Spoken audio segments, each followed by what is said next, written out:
السلام عليكم ورحمة الله وبركاته. الحمد لله بنعمته تتم الصالحات وبفضله تتنزل البركة. أشهد أن لا إله إلا الله له دعوة الحق حريص عليها وأوجب تبشير بها. ولتكن منكم أمة يدعون إلى الخير ويأمرون بالمعروف وينهون عن المنكر وأولئك هم المفلحون. وأشهد أن محمدا عبده ورسوله بلغ الرسالة وأدى الأمانة ونصح الأمة وكشف الغمة حتى أتانا اليقين ليلها كنهارها لا يزيغ عنها إلا هالك. اللهم صل على سيدنا محمد النبي الأمي وعلى أزواجه أمهات المؤمنين وذرياته وآل بيته وأصحابه أجمعين. رب اشرح لي صدري ويسر لي أمري واحلل عقدة من لساني يفقهوا قولي. أما بعد, marilah kita panjatkan puji dan syukur kita kepada Allah yang telah mengijabahkan segala doa yang pernah kita mintakan, di mana ayat yang dibacakan oleh imam tadi merupakan gambaran pada saat tidak ada secercah harapan yang akan dimiliki oleh seorang hambanya yang saleh yang bernama Zakaria, sehingga beliau berdiri di depan mihrab dan diungkapkan dengan Al-Quran dengan kata-kata hunalika da'a Zakaria rabbah. Padahal ini merupakan jarak orang berdoa itu kan sangatlah dekat. Akan tetapi pada saat Al-Quran mengibaratkan permintaan Zakaria itu seakan-akan tidak akan pernah bisa terwujudkan pada saat Zakaria meminta kepada Allah agar diberikan keturunan. Maka Al-Quran memotret bagaimana sebuah secercah harapan yang tidak akan pernah bisa, yang sangat jauh kemungkinan akan terwujudkan, diungkapkanlah dengan kata-kata hunalika. Seharusnya kata-kata yang digunakan itu adalah seseorang berdoa itu sangat dekat. Namun karena Zakaria tidak ada harapan, dia sudah tua, istrinya divonis mandul. Nah, pada saat dikatakan dia akan mempunyai anak, apa yang dikatakan oleh Allah? Bagaimana mungkin aku sudah tua dan mandul mempunyai anak? Apa jawaban dari Allah? Kadzalika yaf'alullahu ma yasha. Ini adalah semuanya kehendak Allah. Maka kita jangan pernah melawan kehendak Allah. Ada di antara jamaah, begitu dia nikah, dia tidak punya anak, dicerinya istrinya, kawin lain, kawin dengan istri kedua, tidak punya anak, cerai lagi, tidak punya anak, cerai lagi, kawin lagi. Ini namanya melawan Tuhan. Seharusnya apa yang dilakukan? Perbaiki hubungannya dengan Allah. Maka inilah yang perlu kita panjatkan pada saat Allah belum memberikan izin kepada kita keturunan. Pinta kepada Allah. Agar apa? Agar ada orang yang memuji Allah dari zuriat kita, dari keturunan kita. Semoga kita menjadi hamba-hambanya yang selalu bersyukur terhadap nikmat yang Allah berikan, dan kita belajar dari bagaimana rasa syukur yang dipanjatkan oleh Nabi Zakaria pada saat memohon kepada Allah dan tidak pernah berputus asa. Selawat dan salam bersama-sama kita panjatkan kepada junjungan kita Nabi besar Muhammad sallallahu alaihi wasallam yang telah mengajarkan kepada kita segala aspek tatanan kehidupan. Bukan hanya aspek tatanan kehidupan sehari-hari saja yang diajarkan oleh baginda Rasulullah. Rasul mengajarkan bagaimana kita berperang. Padahal kalau misalnya kita membayangkan hari ini, kita tidak pernah berperang lagi. Tetapi kenapa diajarkan oleh baginda Rasulullah? Inilah yang perlu kita pelajari. Sehingga apa? Sehingga pada subuh yang berbahagia ini kita akan mempelajari tentang hukum dosa besar apabila seseorang lari dari peperangan. Ini yang akan menjadi tema pembahasan kita di dalam kitab Al-Kabair oleh Imam Zahabi. Oleh sebab itu, Bapak Ibu jemaah yang dirahmati Allah, senantiasalah dan perbanyaklah berselawat kepada baginda Rasulullah. Kalau tidak, kita tidak tahu bagaimana pada saat kita akan berperang.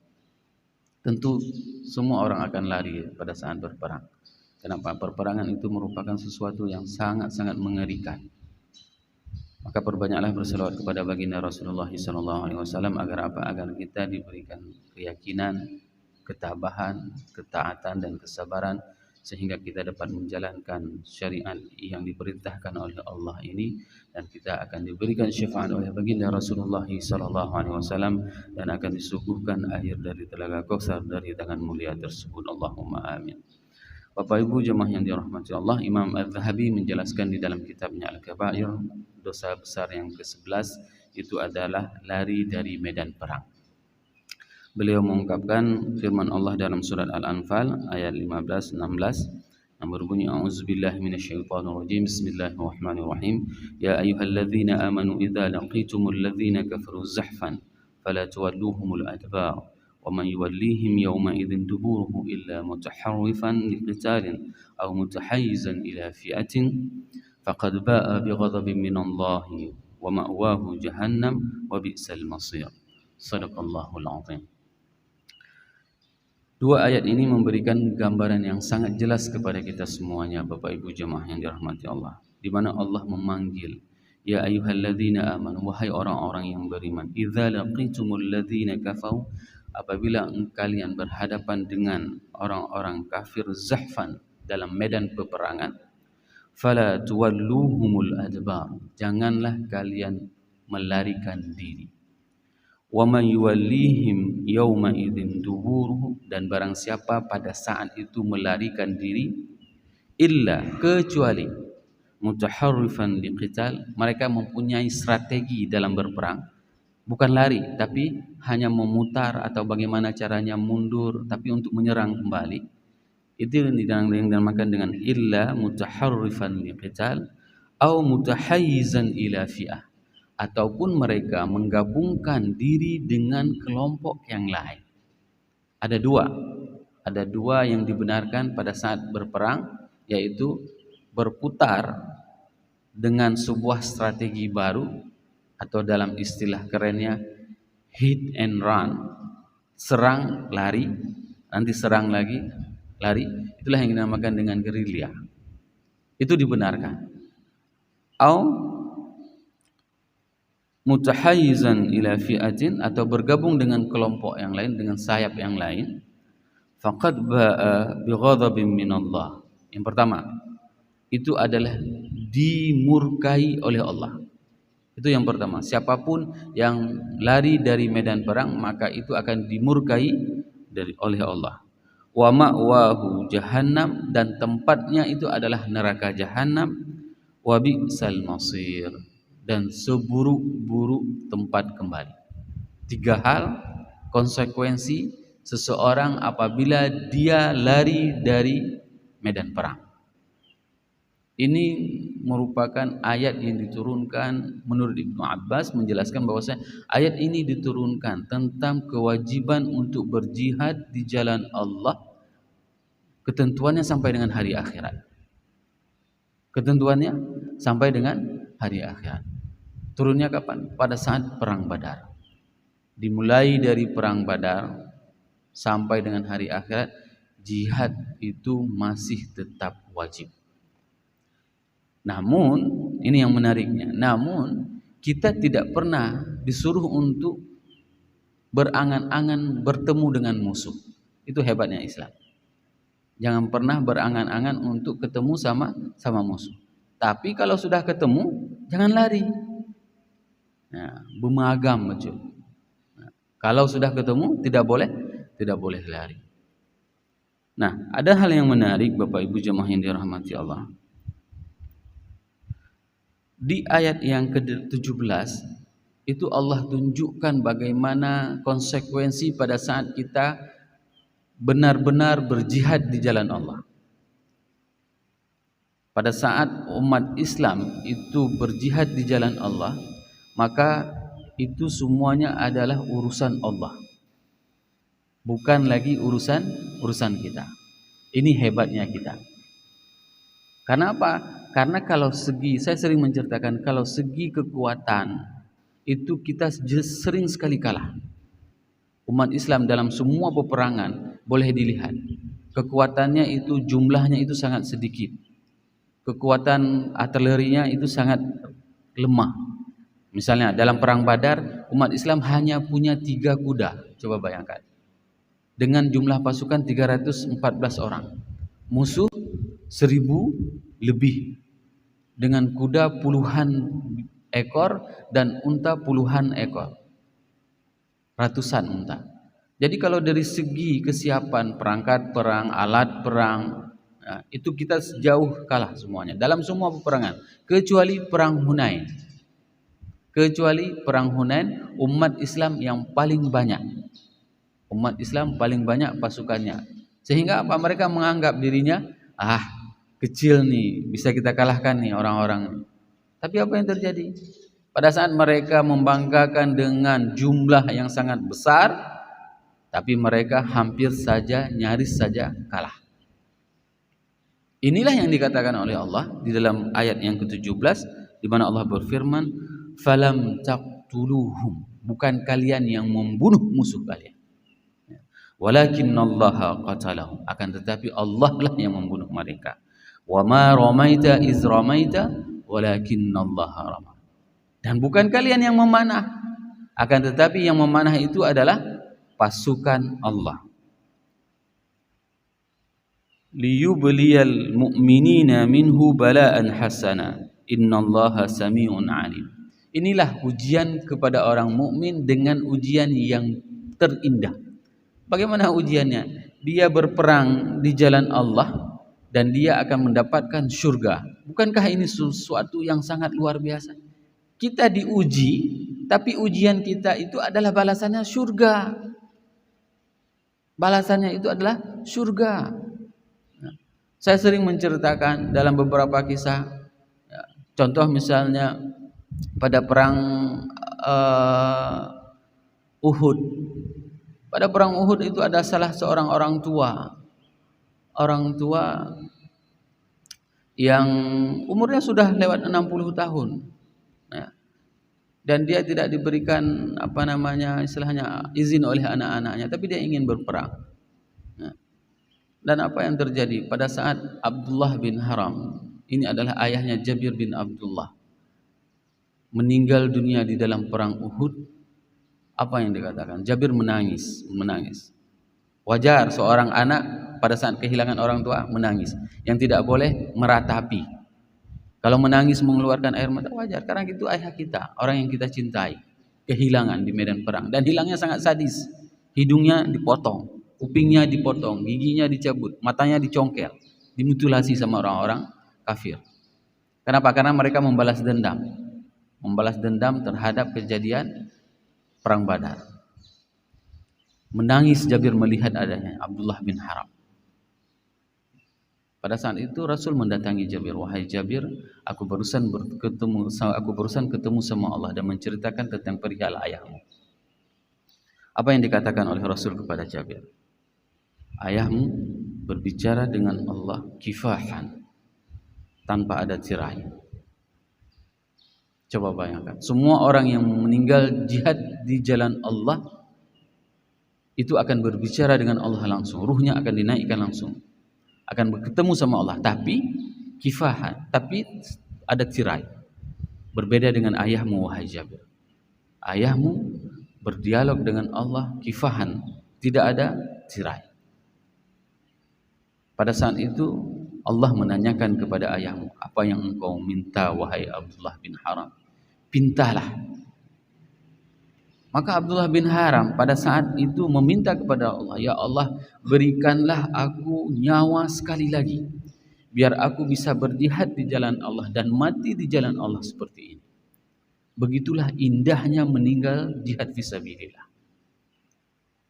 Maka pada saat itu Allah mengatakan tidak, dikarenakan setiap orang itu hanya sekali hidup. Maka sampaikanlah kepada umat setelahku bagaimana nikmatnya meninggal di jalan Allah. Ini bagaimana sebenarnya balaan hasanan. Ini merupakan ujian yang sangat indah kepada umat Islam pada saat mereka berjihad melawan orang-orang kafir. Sehingga apa? Sehingga tidak dibenarkan bagi umat Islam untuk lari dari medan perang. Kenapa? Karena yang berperang itu bukan lagi kita, itu yang harus kita yakini. Cobalah baca sejarah. Bagaimana peperangan di Aceh? Berapa orang tua kita dulu saat berperang dengan Belanda? Apa kekuatannya? Tidak ada. Jenderal Sudirman pada saat beliau melawan Belanda, apa yang beliau lakukan? Zikir, tahajud, puasa Senin Kamis. Ini yang beliau lakukan pada saat beliau berjuang. Sehingga apa? Negara ini bisa merdeka, meraih kemerdekaan. dikatakan dengan bambu runcing. Enggak, kemerdekaan ini diraih dikarenakan adalah pemberian dari Allah, bukan karena bambu runcing. Kalau kita mendengarkan cerita ulama-ulama dulu, waktu dia potong batang labu, terus mati Belanda di sana, dia jarak jauh. Kok bisa? Inilah yang dinamakan dengan wama ramaita iz ramaita walakinnallaha rama. Dan itu terjadi, diceritakan oleh orang-orang kafir pada saat mereka berperang Badar. Mereka melihat pasukan putih itu turun di dalam Badar yang sangat banyak jumlahnya dan memanah mereka. Ini kekuatan umat Islam. Kenapa? Karena kita mempunyai Allah, sedangkan mereka tidak. Sehebat apapun mereka, maka mereka tidak akan pernah bisa menang melawan kita. Kenapa hari ini bisa mereka menang? Itu dikarenakan kita meninggalkan Allah dan Rasulnya.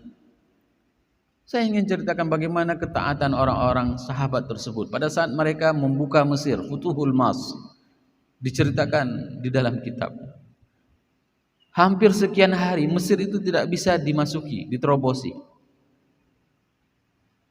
Jadi diintrospeksilah semuanya. Apa penyebabnya kita tidak bisa menaklukkan Mesir? Siapa di antara kita yang melakukan kemaksiatan? Tidak ada. Amal apa yang tidak kita lakukan? Periksa, tahajud ada, semua lengkap. Ya. Ternyata satu, saking sibuknya mereka menaklukkan Mesir, mereka lupa bersiwak. Coba bayangkan bagaimana kedudukan sebuah amal yang dianggap remeh-temeh, yaitu bersiwak, itu menjadi penghambat untuk tidak bisa menaklukkan Mesir. Pada saat mereka sudah tahu, oh ternyata kita terlupa siwak selama ini, maka apa mereka bersiwak pada saat itu, setelah itu langsung mereka bisa menaklukkan Mesir. Hari ini bagaimana mungkin kita bisa menaklukkan Israel?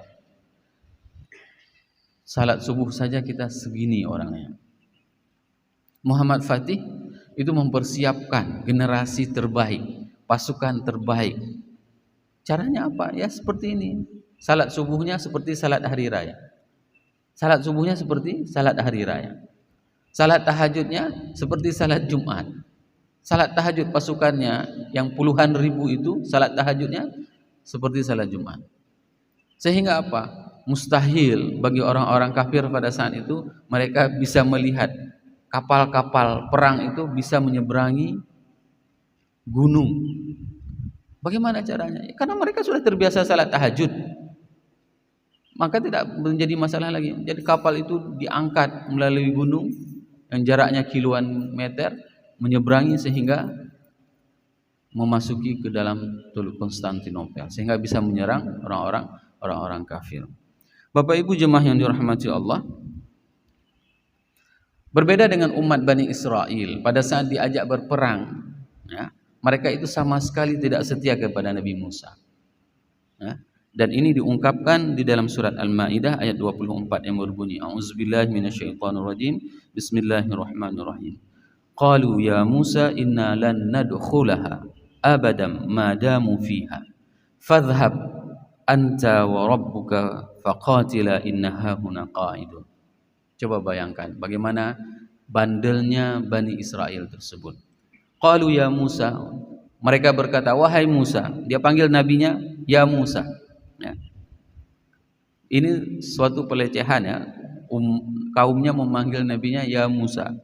Inna lan nadkhulaha abadan madamu fiha. Kami enggak akan pernah masuk selama masih ada musuh di dalam negeri tersebut. Fadhhab anta, engkau saja yang pergi, wa rabbuka, dan bersama Tuhanmu, faqatila innaha huna qa'idun. Berperanglah kamu bersama Tuhanmu, kami duduk-duduk santai di sini. Coba bayangkan bagaimana tungangnya, ya, bagaimana bandelnya Bani Israel. Mereka enggak mau berperang. Pada saat Nabi Musa mengajak perang kaumnya, Musa, engkau aja pergi bersama Tuhanmu, kami duduk di sini. Setelah itu kalau sudah selesai nanti kami baru masuk. Coba bayangkan bagaimana bandelnya Bani Israel. Dalam hadis disebutkan bahwasanya hadis Rasulullah SAW sebagaimana yang saya ceritakan di awal, ya ayuhan nas la tatamannu liqa'al adu wa sallimullah al-afiyah fa idza laqitumuhum fasbiru wa'lamu annal jannata tahta dhilalis suyuf. Bahwasanya kita dilarang untuk berangan-angan bertemu dengan musuh, ya. Ini dengan orang kafir, berangan-angan untuk ketemu musuh orang kafir itu kita memang dilarang. Tapi hari ini yang paling parahnya, ada orang berangan-angan pada saat dia mempunyai kuasa untuk menghantam saudaranya muslim. Ini yang paling parah. Misalnya saya menjadi imam di sini, ada rencana saya, ini Ustadz Pulan jangan undang lagi kemari ya. Angan-angan, kalau seandainya nanti jadi saya imam besar di masjid ini, maka Ustadz ini nggak akan saya pernah undang. Ustadz ini nggak akan pernah saya undang. Ini kan angan-angan untuk bertemu, angan-angan untuk mempunyai musuh. Kalau saya punya jabatan nanti, si Pulan itu akan saya habiskan. Padahal ini sudah jelas. Hadis Rasul melarang kita berangan-angan untuk ketemu musuh orang kafir. Dan hari ini kita menganggap saudara seiman kita itu adalah musuh. Ini yang paling bahaya. Seharusnya hadis ini menjadi pelajaran penting kepada kita. Musuh kafir saja kita tidak diberikan angan-angan untuk ketemu. Dan hari ini berapa banyak pada saat ada orang yang diberikan amanah jabatan, dia mempunyai angan-angan. Nanti kalau saya punya kedudukan, maka saya akan hancurkan dia. Maka saya akan binasakan dia, akan saya potong habis dia. Ini adalah pelajaran penting pada saat kita mempelajari hadis Rasulullah SAW yang mengatakan bahwasanya manusia itu, orang-orang kafir itu kita tidak dibolehkan berangan-angan untuk ketemu. Tapi kalau sudah ketemu, jangan lari. Kenapa? Annal jannata, karena surga, tahta dhilalis suyuf, karena berada di pedang. Ada sebuah kisah yang sangat menarik pada saat salah seorang sahabat, Abdullah bin Uraik. Beliau itu adalah salah seorang sahabat, mohon maaf, yang mempunyai fisik yang cacat. Fisiknya cacat, pincang. Dia orangnya pincang, kepingin berjihad. Pada saat itu dilarang oleh Rasulullah SAW. Jangan, kamu itu tidak sehat, ya, tidak boleh berperang. Enggak apa-apa Rasul, saya ingin meninggal di jalan Allah. Nah, pada saat cerita perang Uhud tersebut, orang-orang itu kan sudah pada kocar-kacir. Kenapa? Mereka sudah berebut semua dengan harta rampasan perang, harta ghanimah. Karena apa? Khalid bin Walid berputar balik dari belakang, seakan-akan dia melarikan diri. Ditinggalkan semua harta-harta itu. Umat Islam yang berada di atas gunung Uhud itu turun ke bawah, padahal udah dibilang sama Rasul, jangan pernah turun apapun kejadiannya. Nah, pada saat mereka meninggalkan perintah Rasul, maka konsekuensinya kekalahan. Nah, mereka turun mengambil harta rampasan perang, dan pada saat itu sahabat tersebut yang pincang tersebut tidak mau. Kalian kenapa lari? Ayo berperang, dia bilang. Kenapa? Karena aku mencium aroma surga di balik Uhud tersebut. Dan aku kepingin menginjak surga dengan kaki pincangku ini. Begitulah spirit yang dimiliki oleh para sahabat. Uridu an atihal jannah birijl hadha. Aku ingin menginjak surga dengan kaki pincangku ini. Dan aku mencium aroma surga itu ada di balik Uhud. Jangan lari turun ke bawah. Itu yang diteriakkan oleh sahabat tersebut. Dan kemudian beliau syahid di atas gunung Uhud tersebut. Maka kalau seandainya kita ada kesempatan untuk berziarah ke Uhud, naik ke gunung tersebut, rasakan feel-nya, rasanya apa, bagaimana ihsas. Dulu para sahabat mereka berada di gunung ini mempertahankan Islam, sehingga kita bisa kembali ke situ dan menjalankan perintah Allah dan Rasulullah SAW. Semoga beberapa ayat ini dan hadis ini bermanfaat kepada diri saya dan kepada jemaah semuanya, sehingga kita bisa meningkatkan keimanan dan kecintaan kita kepada Allah dan kepada Rasulullah SAW. Subhanakallahumma wa bihamdika asyhadu an la ilaha illa anta astaghfiruka wa atubu ilaik. Wassalamualaikum warahmatullahi wabarakatuh.